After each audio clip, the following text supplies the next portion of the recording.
Hello friends, welcome to the my YouTube channel being technical. मैं आपका दोस्त और इलेक्ट्रिकल का होस्ट कुशान। वैसे तो हम इलेक्ट्रिकल में बीजेटी पढ़ रहे थे जो कि एनालॉग एनालिसिस का पार्ट था, बट बीजेटी में हम लोगों ने कुछ एनालिसिस किया, कुछ कॉन्सेप्ट पढ़ा और उसके बाद कुछ न्यूमेरिकल्स भी देखे, कुछ एग्जाम्पल्स देखे। बट अब मैं ये सोच रहा हूँ कि मैं साथ में ही पावर इलेक्ट्रॉनिक्स का भी सब्जेक्ट लेके चलूँ। तो उसी केस में आगे बढ़ते हुए हम एक और प्लेलिस्ट पे आएंगे और हम पावर इलेक्ट्रॉनिक्स को लेके चलेंगे। तो सबसे पहले तो मैं हेडिंग डालता हूँ पावर इलेक्ट्रॉनिक्स और थोड़ा इसके बारे में बताता हूँ कि हम क्यों इसको पढ़ते हैं, क्या होता है ये पावर इलेक्ट्रॉनिक्स। ठीक है ना, power electronics done. Power electronics देखो, अब मैं आपको सबसे बड़ी और सबसे इंपॉर्टेंट बात बताने वाला हूँ। ये जो पावर इलेक्ट्रॉनिक्स है ना, ये हमारे इलेक्ट्रिकल ब्रांच की अगर मैं बात करूं, किसकी मैं बात करूं, इलेक्ट्रिकल ब्रांच की अगर मैं बात करूं, तो ये हमारे इलेक्ट्रिकल ब्रांच का कोर सब्जेक्ट होता है। इलेक्ट्रिकल ब्रांच का क्या है, ये कोर सब्जेक्ट है। डन, ये हमारे इलेक्ट्रिकल ब्रांच का कोर सब्जेक्ट है पावर इलेक्ट्रॉनिक्स। अगर मैं दूसरी ही बात करूं पावर इलेक्ट्रॉनिक्स के साथ और क्या क्या है, तो आपको पता होगा, मैं उसके बारे में बहुत डिस्कस नहीं करना चाहता हूं, मैं वर्बली बता देता हूं, जैसे मशीन पावर सिस्टम। अभी हम पूरा फोकस करेंगे पावर इलेक्ट्रॉनिक्स के ऊपर। तो देखो, अब एक चीज देखो, अगर तुम समझो, मैं बात कर रहा हूं किसका, पावर का, और साथ में किसका, इलेक्ट्रॉनिक्स का। मतलब जो इसमें पार्ट होंगे ना, वो सारे के सारे पार्ट हमारे कैसे होंगे, इलेक्ट्रॉनिक्स टाइप। अच्छा, अब तुम हमसे ये पूछो कि सर इलेक्ट्रिकल और इलेक्ट्रॉनिक्स में क्या डिफरेंस होता है। Sir, what is the difference between electrical and electronics.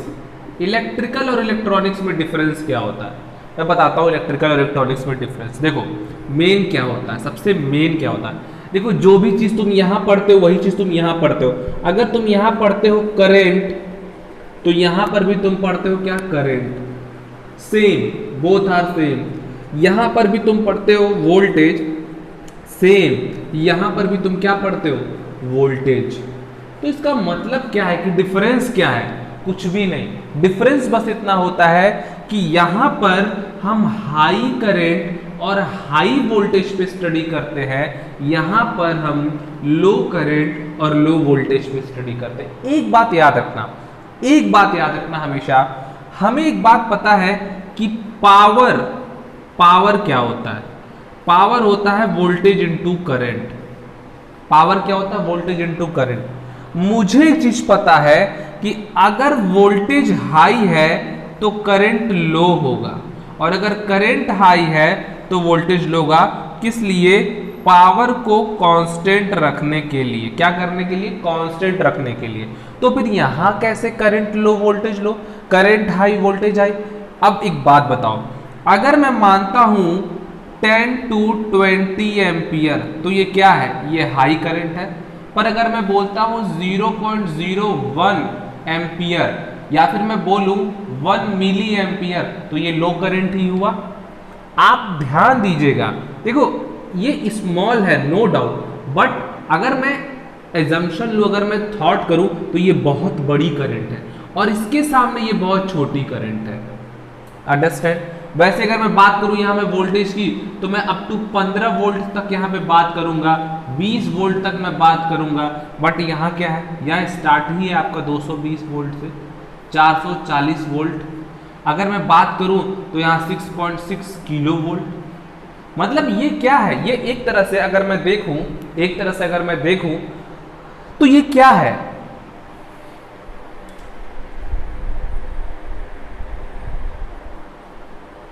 तो ये क्या है, अगर मैं एक तरह से देखूं तो ये बहुत ज्यादा वोल्टेज है, बहुत ज्यादा करंट है, और ये कम वोल्टेज है और कम करंट है। इसका मतलब ये होता है कि इलेक्ट्रिकल के अंदर हम करंट, वोल्टेज, पावर सबकी स्टडी करते हैं, but high value of current and high value of voltage. वहीं पे अगर मैं इलेक्ट्रॉनिक्स की बात करूं तो यहां पर भी हम स्टडी करते हैं, बट लो वोल्टेज और लो करंट पे। यानी हर चीजें सेम इलेक्ट्रिकल इलेक्ट्रॉनिक्स में, बस अंतर क्या है, ये जो पैरामीटर्स हैं इन पैरामीटर्स की वैल्यूज, यहाँ पे वो वैल्यूज बहुत हाई होती है, यहाँ पे ये वैल्यूज बहुत छोटी होती है। डन। देखो मैं ये नहीं कहूँगा कि बहुत लोग बोलते हैं ये बात, पर मैं नहीं कहूँगा, बट मैं आपको बताऊँगा कि कहते हैं कि इलेक्ट्रिकल से ही ये इलेक्ट्रॉनिक्स आया। सही बात है, मतलब ये इसका बेटा है, मतलब ये क्या है, ये इलेक्ट्रिकल का बेटा, ये बाप है, और ये क्या है, ये बेटा। डन। बट मैं नहीं ऐसा कहता, मैं कहता हूँ चलो ठीक है, अभी एक ब्रांच है तो इसका अपना इंपॉर्टेंस, ये ब्रांच इसका अपना इंपॉर्टेंस। वैसे मैंने जो इंजीनियरिंग की है दोनों ब्रांच के कॉम्बिनेशन से की है। मैंने किया electrical and electronics engineering triple, तो मेरे में ये भी है, मेरे में ये भी है, तो मेरे लिए दोनों बहुत इंपॉर्टेंस रखते हैं। तो इलेक्ट्रॉनिक्स और इलेक्ट्रिकल में आपने डिफरेंस देखा। हर चीज़ों के बारे में हम नॉर्मल स्टडी करेंगे, बट इनकी जो वोल्टेज रेटिंग, करंट रेटिंग, मैं बोलूँगा क्या होता है रेटिंग, बताऊंगा। Current rating, voltage rating down होता है, यहाँ पे करंट रेटिंग, वोल्टेज रेटिंग बहुत ज़्यादा होता है। अंडरस्टैंड। तो ये कॉमन डिफरेंस है इलेक्ट्रिकल एंड इलेक्ट्रॉनिक्स में। पावर इलेक्ट्रॉनिक्स का मतलब हम ऐसे एलिमेंट्स, ऐसे पैरामीटर्स के बारे में स्टडी करेंगे जिनकी ये जो रेटिंग्स है ये डाउन होंगी, बट वो पावर होंगे, वो एक तरह से पावर के टर्म में यूज होंगे। ठीक है, यानी अब देखो कितना अच्छा तरीका है, हम सारे इलेक्ट्रॉनिक्स चीज को बड़े हैवी काम के लिए यूज करेंगे। इसीलिए अगर मैं बात बोलूँ अगर पावर इलेक्ट्रॉनिक्स की, तो सबसे पहली जो हमारी स्टडी होती है ना, सबसे पहली स्टडी अगर आप देखोगे तो वो स्टार्ट ही होती है किससे, रेक्टिफायर से। रेक्टिफायर से पहली ही टॉपिक रेक्टिफायर से। हम और भी चीज पढ़ेंगे, बीजेटी भी आता है, मॉसफेट। यहाँ पर मैं बीजेटी का कैरेक्टरिस्टिक्स आपके सामने रखूंगा, तो वहाँ एनालॉग में बीजेटी का कैरेक्टरिस्टिक्स नहीं है, बट यहाँ मैं इसका कैरेक्टरिस्टिक आपको पढ़ाऊंगा कि बीजेटी का क्या कैरेक्टरिस्टिक्स होता है, मॉसफेट का, आईजीबीटी का, एससीआर जिसको हम थायरिस्टर भी बोलते हैं। तो ये सारी चीजें हम यहाँ पढ़ेंगे, ये सारे इसी के पैरामीटर्स होते हैं, कैसे उनको हम स्टडी करते हैं, किस लिए यूज करते हैं, कितने अमाउंट में यूज करते हैं, क्या काम करते हैं, वो हर चीज हम डिस्कस करेंगे। डन है। तो ये तो हो गया अभी ब्रीफ थोड़ा सा बस नॉर्मल कि हम टॉपिक स्टार्ट क्या करने वाले हैं और क्या चीजें चलेंगी, क्या चीजें नहीं चलेंगी। तो उसमें सबसे पहला तो हमारा यही था कि क्या डिफरेंस होता है इलेक्ट्रिकल में। हमने अभी तक क्या देखा, हमने देखा what is the difference between electrical and electronics. Done. अब हम क्या आगे देखेंगे, अब हमारा पहला और सबसे इंपॉर्टेंट टॉपिक जो है, जो हेडिंग स्टार्ट होती है, विच इज व्हाट, रेक्टिफायर। तो आप सबसे पहला हेडिंग डालिए रेक्टिफायर। क्या हेडिंग डालेंगे आप, रेक्टिफायर। ठीक है, ये रेक्टिफायर क्या होता है, ये रेक्टिफायर होता क्या है, रेक्टिफायर काम क्या करता है और काम कैसे करता है। अगर मैं बोलूं रेक्टिफायर होता क्या है, तो मैं ये कह सकता हूं कि जो हमारा रेक्टिफायर होता है वो कन्वर्ट करता है। क्या करता है, कन्वर्ट करता है। कन्वर्ट करता है, किसे कन्वर्ट करता है, ये हमारा रेक्टिफायर कन्वर्ट करता है हमारे एसी को डीसी में। क्या करता है, हमारे एसी को डीसी में कन्वर्ट करता है। अब ये हमारा एसी क्या है, डीसी क्या है, ये हमारा एसी क्या है, डीसी क्या है। एसी मतलब जो हमारी अल्टरनेटिंग करंट होती है या अल्टरनेटिंग सप्लाई होती है, इसको हम क्या करते हैं, डीसी। अगर मैं बात करूं डीसी क्या है, तो डायरेक्ट सप्लाई में कन्वर्ट कर देता है। ठीक है, एसी को किस में कन्वर्ट कर देता है, डीसी में कन्वर्ट कर देता है। मतलब क्या होता है एसी, क्या होता है डीसी। अगर मैं बात करूं अपने सारे साइनोसॉइडल के बारे में, सारे साइनोसॉइडल सप्लाई जितनी भी हमारी क्या होती है, साइनोसॉइडल, ये सब क्या होती हैं, एक एग्जाम्पल होती है किसकी, अल्टरनेटिंग करंट की। तो यानी ये जितनी भी साइनोसॉइडल करंट होती है, साइनोसॉइडल जो भी हमारा वेवफॉर्म होता है या फिर जो भी साइनोसॉइडल होता है, सब सप्लाई एक अल्टरनेटिंग सप्लाई का क्या है, एग्जाम्पल। ट्रायंगुलर भी हो सकता है, बिल्कुल अल्टरनेटिंग हो सकता है ट्रायंगुलर, स्क्वायर भी हो सकता है, लेकिन वो कैसा स्क्वायर हो। अब आप देखो, अब देखो ये हमारा जो भी ग्राफ होगा, ये सब क्या है, ये सारे वेवफॉर्म क्या है, अल्टरनेटिंग ही तो है। क्यों अल्टरनेटिंग है, क्यों अल्टरनेटिंग है, ये भी ध्यान से सुनो। अगर मान लो ये कोई टाइम है, ये हमारा कोई भी एक्स ग्राफ है जो टाइम पर डिपेंड करता है, सप्लाई है कोई भी, यहाँ पे +1 वोल्ट था मान लो, और यहाँ पर -1 वोल्ट है। यानी ये जो वोल्टेज है ये टाइम मान लो हमारा T/2 था, ये T था, ये 3T/2 है।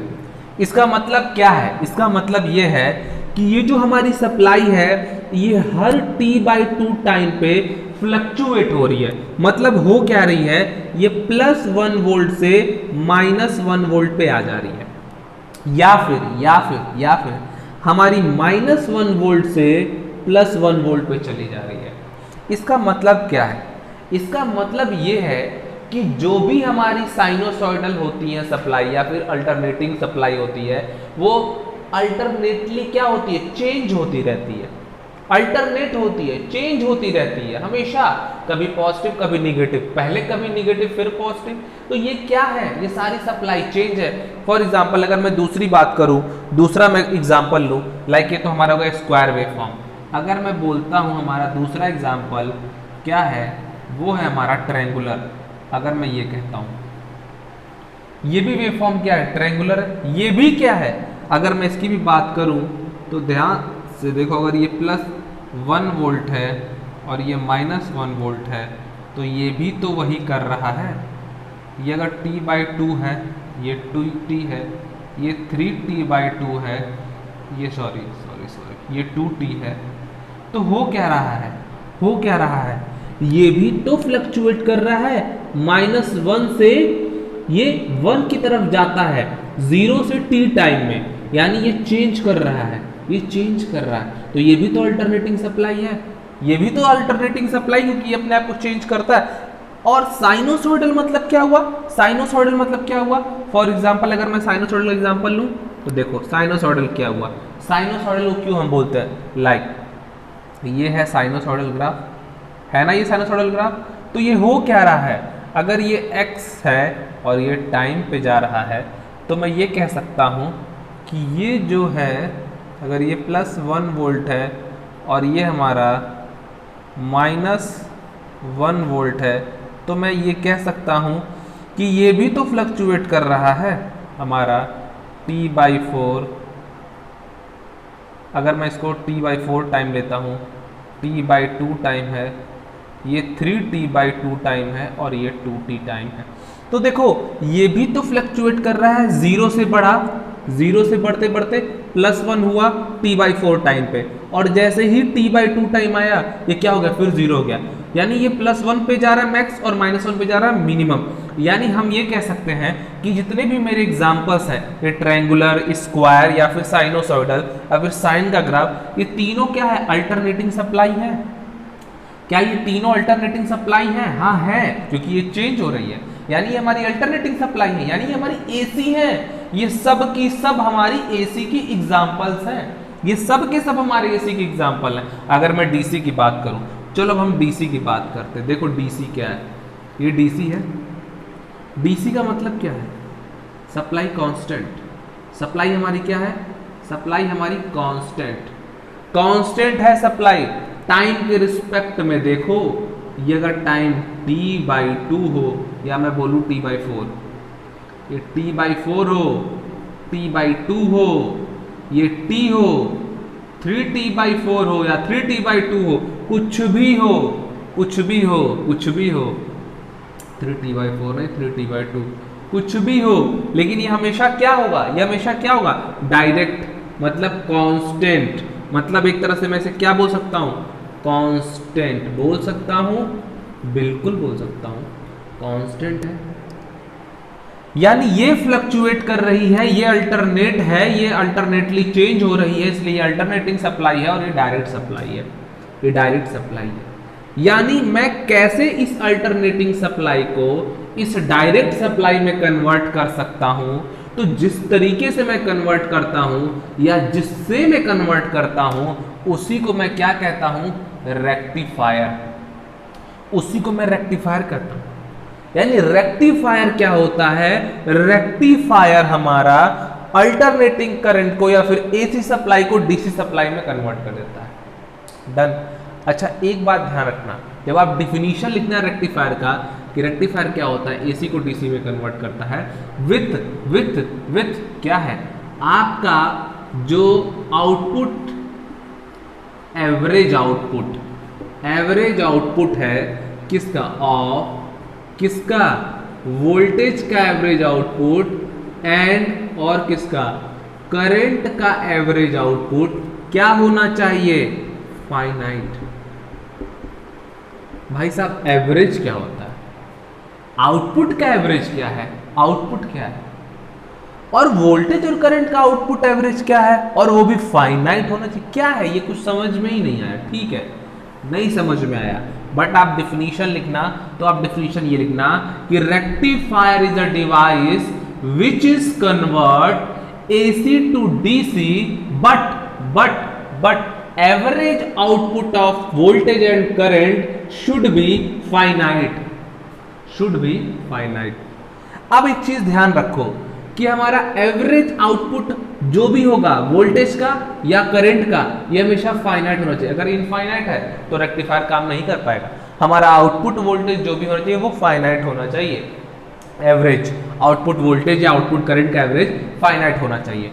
ये रेक्टिफायर की कंडीशन है। चलो ठीक है, हम इसको नोट डाउन करके रखेंगे, फिर मैं आपको बताऊंगा कि ये एवरेज क्या है, मैं आपको बताऊंगा ये आउटपुट क्या है, मैं ये भी बताऊंगा कि करंट का क्या है, वोल्टेज का क्या है, फाइनाइट क्यों होना चाहिए, हर चीज डिक्लेयर होगी। बट अभी डिफिनीशन वाइज अगर रेक्टिफायर का आप डिफिनीशन लिखते हो तो आप उसमें ये टर्म जरूर ऐड कर लेना, क्या कि जो average output of voltage and current होता है वो क्या होना चाहिए। पहला पॉइंट हम ये स्टार्ट करते हैं, रेक्टिफायर बनाने के लिए हमें जरूरत क्या पड़ेगा। जैसे मैं एक रेक्टिफायर को मैं सोच रहा हूँ आज लेके चलता ही हूँ, फिर आप समझिएगा कि कैसे आगे होता है और मैं चीज़ों को अच्छे से एलोबरेट करूँगा। फॉर एग्जाम्पल मैं अगर बोलता हूँ, आज मैं बात करता हूँ किसकी, सिंगल फेज अनकंट्रोल्ड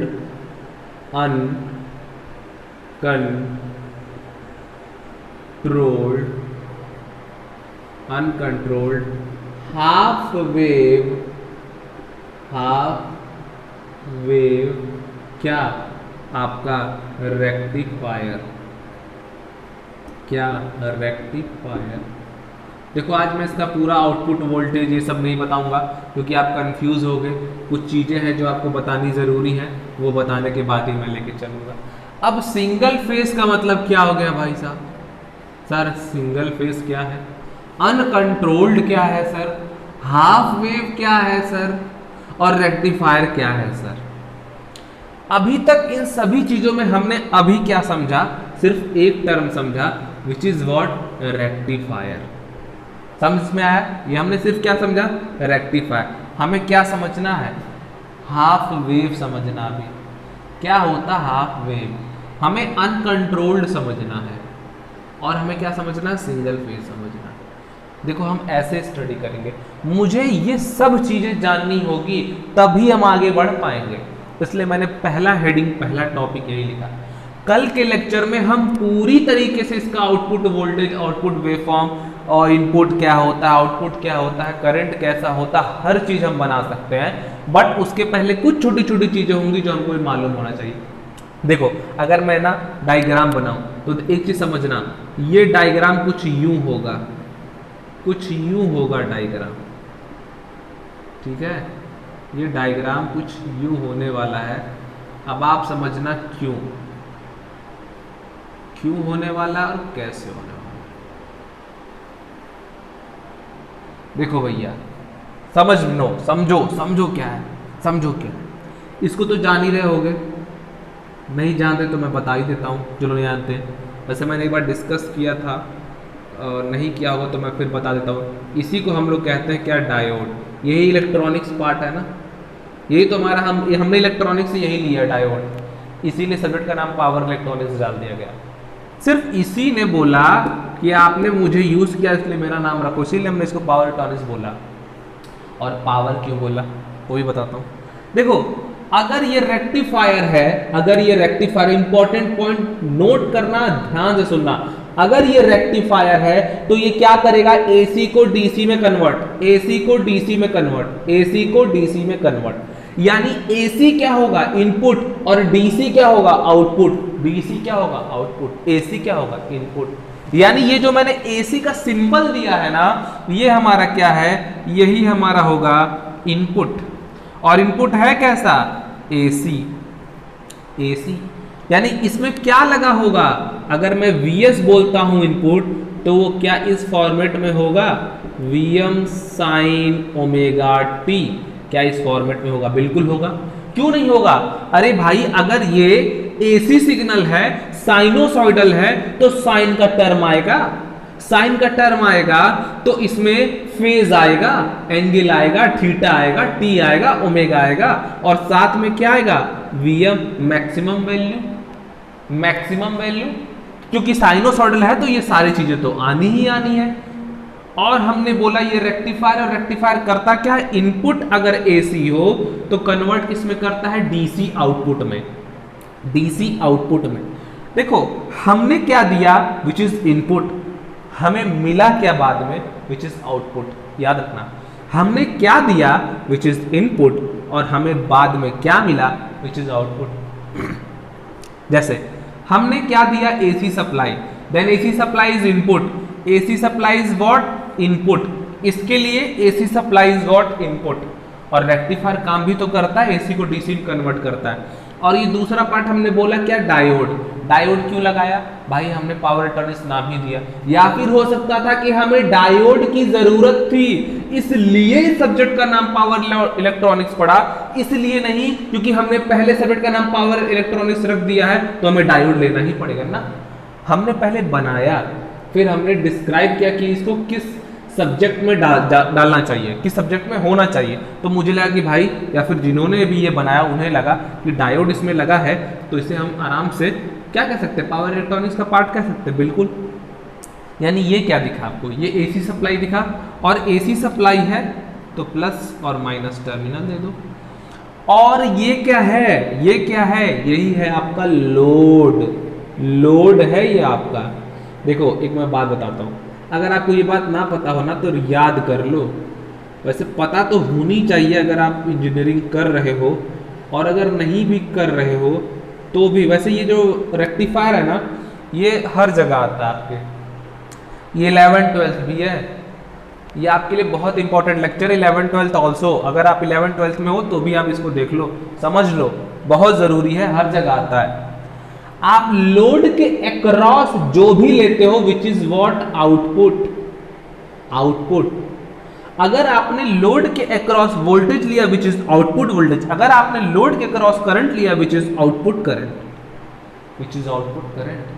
आप लोड के अक्रॉस कुछ भी लेते हो विच इज आउटपुट, याद कर लो, लिख लो, लिख लो, लिख लो कि अगर हम लोड के अक्रॉस कुछ भी लेते हैं, लोड के अक्रॉस मतलब आउटपुट होता है।